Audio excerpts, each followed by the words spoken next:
श्री कृष्ण के अनमोल वचन।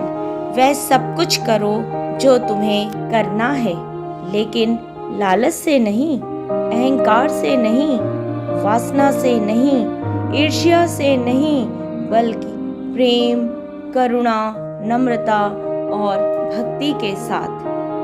आज आप ये वीडियो ज़रूर देखना, इसमें लालच से जुड़ी कथा शामिल है।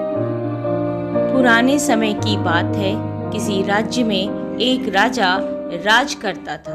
राजा का स्वभाव काफी अच्छा था और उसके राज्य की प्रजा भी राजा के कामकाज से खुश थी। राजा को केवल एक बात का सुख नहीं था और वो ये बात थी कि उनके कोई संतान नहीं थी।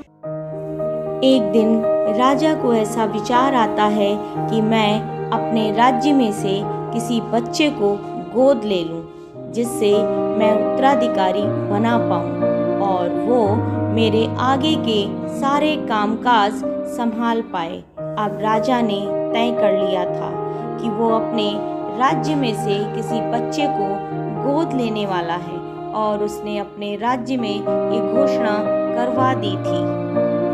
राजा की घोषणा के अनुसार सभी बच्चे राजमहल में एकत्रित हुए। राजा इन सभी बच्चों में से किसी एक बच्चे को गोद लेने वाले थे। राजा ने उन सभी बच्चों को पौधे लगाने के लिए दिए और कहा कि अब हम 5 महीने के बाद मिलेंगे और देखेंगे कि किसका पौधा सबसे अच्छा हुआ है। साथ ही साथ राजा ने सभी को ये भी कहा कि जिसका पौधा सबसे अच्छा हुआ होगा, मैं उस बच्चे को गोद लूंगा। सभी बच्चे अपने अपने घर चले जाते हैं। 5 महीने के बाद वो सभी अपना पौधा लेकर राजमहल में आते हैं।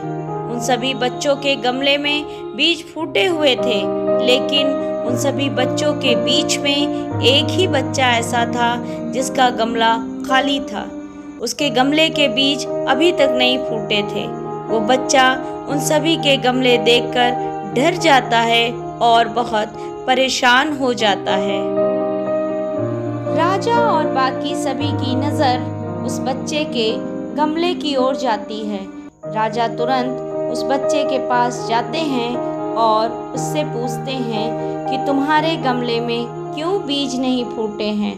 वो बच्चा कहता है कि मैंने हर रोज़ इसकी देखभाल की थी और मैं हर रोज़ पौधे को पानी भी देता था, लेकिन पता नहीं मेरे गमले में क्यों बीज नहीं फूटे। सभी बच्चों के गमले देखने के बाद राजा ने उस बच्चे को सभी के सामने बुलाया। वो बच्चा सहमा सा था। राजा ने उस बच्चे का गमला सभी को दिखाया और उसका गमला देखने के बाद बाकी सब बच्चे हंसने लगे। राजा ने कहा, सभी शांत हो जाओ। राजा के हुक्म से सभी शांत हो जाते हैं। उन सभी से वो कहते हैं कि आप सभी को इतना हंसने की ज़रूरत नहीं है, क्योंकि मैंने आप सभी को जो पौधा दिया था वो बंजर का था, यानी कि आप कितनी भी मेहनत कर लो लेकिन उससे कुछ नहीं निकलेगा, जिसका मतलब असली देखभाल ईमानदारी से करने वाला सिर्फ अकेला लड़का है।